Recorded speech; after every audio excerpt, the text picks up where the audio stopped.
नमस्कार, मैं doctor Ritu Dubey, assistant professor philosophy, government Meera girls college Udaipur. आज मैं बीए फाइनल ईयर फिलॉसफी के सेकंड पेपर धर्म दर्शन फिलॉसफी ऑफ रिलीजन को पढ़ाऊंगी और आज हम बात करेंगे ईश्वरवाद और अशुभ की समस्या पर। अशुभ की समस्या से रिलेटेड अपने पिछले वीडियो में मैंने स्पष्ट किया था कि अशुभ का स्वरूप क्या है, साथ ही अशुभ की समस्या का विकास, उस पर भी मैंने बात की थी। और वहाँ हमने जाना था कि जो ईश्वरवाद है उसके सम्मुख अशुभ एक ऐसी समस्या बनकर आता है जिसका समाधान अत्यंत ही कठिन जान पड़ता है। आज हम ईश्वरवाद और अशुभ की समस्या पर और विस्तार से बात करेंगे। दरअसल ईश्वरवादियों ने अशुभ की व्याख्या करते समय विभिन्न तर्कों का प्रयोग किया है। हम उन तर्कों पर विचार करेंगे और देखेंगे कि उनको अपने कार्यों में कहां तक सफलता मिली है। तो सबसे पहला जो तर्क है वो तो ये है कि अशुभ मानव संकल्प स्वातंत्र्य के दुरुपयोग का परिणाम है। कुछ ईश्वरवादियों का कहना है कि ईश्वर ने मानव को संकल्प स्वातंत्र्य यानी फ्रीडम ऑफ विल प्रदान किया। मानव ने संकल्प स्वातंत्र्य का दुरुपयोग किया, जिसके फलस्वरूप अशुभ का विकास हुआ। ईसाई धर्म ने जैसे अशुभ को मानव संकल्प स्वातंत्र्य का दुरुपयोग कहा है। इस धर्म के अनुसार ईश्वर ने लोगों को संकल्प स्वातंत्र्य दिया, जिससे वे स्वतंत्रता पूर्वक किसी एक संकल्प को चुनने में समर्थ हो सके। अर्थात या तो लोग ईश्वर को प्यार करें या घृणा, आदर करें या फिर अनादर। चूंकि मानव ने ईश्वर के प्रति अनादर या घृणा का प्रदर्शन किया, जिसके फलस्वरूप संसार में अशुभ व्याप्त है, अतः अशुभ का कारण स्वयं मानव है।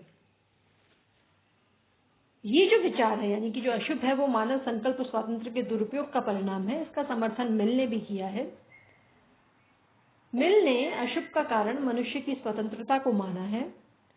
उन्होंने कहा है कि संसार में अशुभ मनुष्य की दुष्टता के कारण पैदा होता है। मनुष्य स्वतंत्र है, जिसका मतलब ये है कि वह शुभ और अशुभ दोनों कार्यों को करने के लिए स्वतंत्र है। इस प्रकार अशुभ मनुष्य की स्वतंत्रता का एक अपरिहार्य परिणाम है। अब हम बात करते हैं कि ये जो तर्क है इसके विरुद्ध क्या आलोचना की जाती है। तो इस तर्क के विरुद्ध में जो आवाज उठाते हुए कांट और बोसांके ने कहा है कि ये मान लेने पर कि ईश्वर ने संकल्प स्वातंत्र्य दिए और दो विकल्प नहीं रखे, ये असंगत सा प्रतीत होता है। उसने संकल्प स्वातंत्र्य के साथ ही दो विकल्प यानी दो ऑप्शंस भी अवश्य रखे होंगे। इससे सिद्ध होता है कि अशुभ की जो सृष्टि है वो ईश्वर ने विचार स्वातंत्र्य के साथ ही की होगी। फिर दूसरी बात कि ये जो तर्क है कि अशुभ मानव के संकल्प स्वातंत्र्य के दुरुपयोग का परिणाम है, ये इससे ईश्वर की जो सर्वशक्तिमत्ता है उसका भी खंडन होता है। ईश्वर को तो आप सर्वशक्तिमान कहते हैं ना, तो क्या ईश्वर ऐसा नहीं कर सकता था कि मनुष्य अपने संकल्प स्वातंत्र्य का दुरुपयोग ही नहीं करता? यदि वो ऐसा करने में असमर्थ था तो फिर ईश्वर को सर्वशक्तिमान आप कैसे कहते हैं? तो ये जो आलोचना है वो प्रथम तर्क के विरुद्ध जो है वो उठाई जाती है।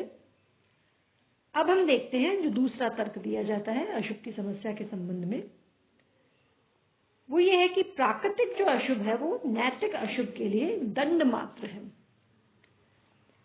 कहा जाता है कि ईश्वर ने मानव की रचना की है, परंतु मानव उनके आदेशों का पालन नहीं कर सका। ईश्वर के नैतिक नियमों का मानव ने उल्लंघन किया, जिससे क्रोधित होकर प्रताड़ना की भावना से ईश्वर ने अशुभ का निर्माण किया। भूकंप, बाढ़, बाघ, भूख, अभाव आदि ईश्वर के द्वारा भेजे गए हैं, जिनसे मानव को कष्ट होता है। जैसे महात्मा गांधी ने कहा था कि जो प्राकृतिक अशुभ है वो छुआछूत की भावना के कारण है, और उन्होंने यहाँ तक बतलाया था कि 1934 का जो भूकंप है वो इस बात का प्रमाण है कि ईश्वर हम लोगों से असंतुष्ट है।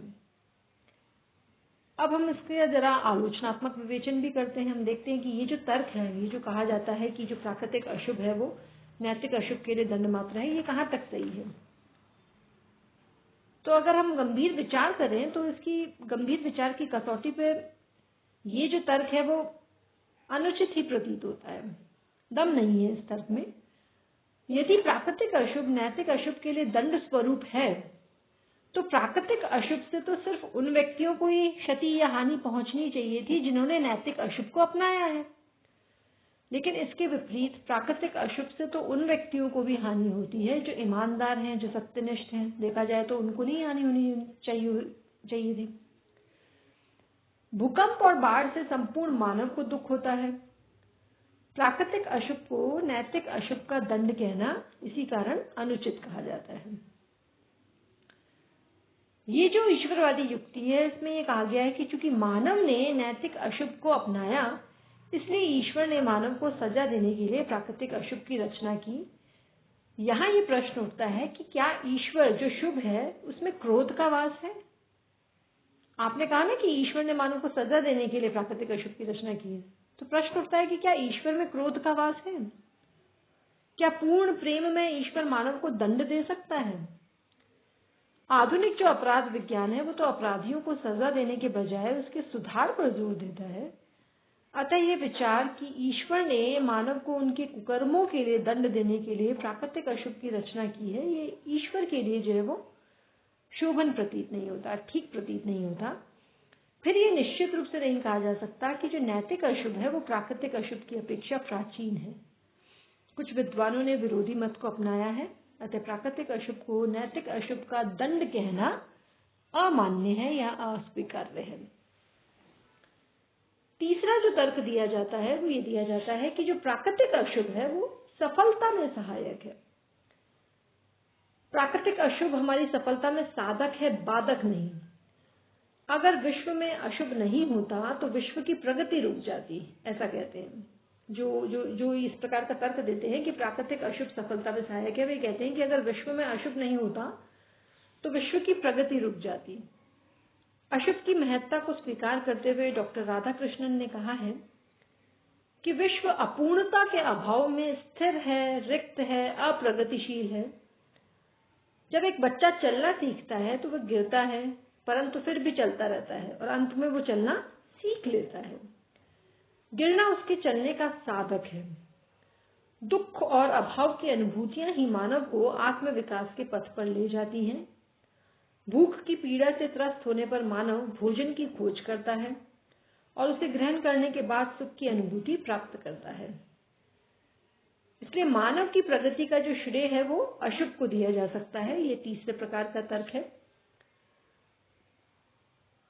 अब अगर इसकी आलोचना पर हम विचार करें तो इस तर्क की आलोचना में ये कहा जाता है कि ये जो मत है ये युक्ति संगत नहीं है, क्योंकि अशुभ के कारण कभी कभी मानव का पतन भी होने लगता है। एक आदर्श व्यक्ति अशुभ के कारण क्रोधी, पतित, उदासीन और निराशावादी हो जाता है। अशुभ व्यक्ति के चरित्र में सर्वथा सुधार नहीं ला सकता, जैसा कि इस तर्क के समर्थक कहते हैं कि प्राकृतिक जो अशुभ है वो सफलता में सहायक है। ये मानना युक्तिपूर्ण नहीं जचता कि अशुभ से हमेशा प्रेरणा ही मिलती है। अशुभ के प्रभाव के कारण देखा जाए तो मानव अधार्मिकता का परिचय देने लगता है। वे एक तरह से अध्यात्म से विमुख हो जाता है और निष्क्रियता को अपना लेता है, जिसके फलस्वरूप तो मानव की प्रगति रुक जाती है, ना कि मानव की प्रगति में अशुभ सहायक है। तो ये हुआ तीसरे प्रकार का तर्क। और चौथा तर्क जो है वो ये है कि अशुभ जो है वो शुभ के मूल्य को बढ़ाने के लिए आवश्यक है। इसके समर्थक कहते हैं कि जो अशुभ है वो शुभ का मूल्यांकन प्रस्तुत करता है। विश्व में सुंदरता का महत्व इसलिए है कि संसार में कुरूपता भी है। प्रकाश का जो महत्व है वो सिर्फ इसलिए है कि विश्व में अंधकार भी है। अशुभ शुभ के लिए पृष्ठभूमि तैयार करता है। संसार की हर वस्तु अगर शुभ होती तो संभवतः शुभ की परिभाषा देना असंभव होता। अशुभ जो है वो शुभ का विरोध करता है और उसका अपना महत्व निर्धारित करता है। अशुभ के अभाव में शुभ का मूल्यांकन करना कठिन ही नहीं असंभव सा जान पड़ता है। इसलिए जो अशुभ है वो शुभ का मानदंड है। तो ये जो चौथा तर्क है इसके विरुद्ध जो आलोचना की जाती है वो ये की जाती है कि कि ये ठीक है कि जो विरोध का सिद्धांत है वो गलत नहीं है। जैसा कि वो कहते हैं कि जो अशुभ है वो शुभ का विरोध करता है, उसका अपना महत्व निर्धारित करता है, लेकिन फिर भी विरोध के सिद्धांत को आप सार्वभौमिकता प्रदान नहीं कर सकते। उसको प्रत्येक वस्तु का जो अर्थ है वो उसके विरोधी वस्तु को जानकर ही जाना जाए, ऐसा नहीं है। उदाहरण के लिए जैसे मीठे आम का आनंद लेने के लिए सड़ा गला आम खाना आवश्यक नहीं है, इसी प्रकार जीवन का आनंद लेने के लिए रोगी का जीवन यापन करना आवश्यक नहीं है। इसलिए ये मानना कि शुभ की व्याख्या के लिए, शुभ को जानने के लिए अशुभ का होना आवश्यक है, ये गलत है। विरोध का जो सिद्धांत है वो अशुभ की व्यापकता की व्याख्या करने में भी जो है वो उपयुक्त नहीं है। यदि अशुभ का निर्माण शुभ का विरोध करने के लिए हुआ है तो प्रचुर मात्रा में अशुभ के रहने की क्या आवश्यकता है? क्या सुख का विरोध करने के लिए इतने अधिक दुख की आवश्यकता थी? या यूं कहूं कि क्या ज्ञान का विरोध करने के लिए इतने अधिक अज्ञान की आवश्यकता थी? इस संबंध में प्रोफेसर व्हाइटमैन ने कहा है कि शुभ का विरोध करने के लिए विश्व में अत्यधिक अशुभ है। विरोध संबंधी जो सिद्धांत है वो अशुभ का व्यापक मात्रा में विश्व में रहने का जो औचित्य है वो सिद्ध नहीं कर सकता। इसलिए ये जो चौथा तर्क है कि जो अशुभ है वो शुभ के मूल्य को बढ़ाने के लिए आवश्यक है, ये भी ठोस नहीं जान पड़ता। आज के लिए इतना ही काफी है। नेक्स्ट वीडियो में हम इसी संबंध में जो और तर्क प्रस्तुत किए जाते हैं उन पर बात करेंगे। धन्यवाद।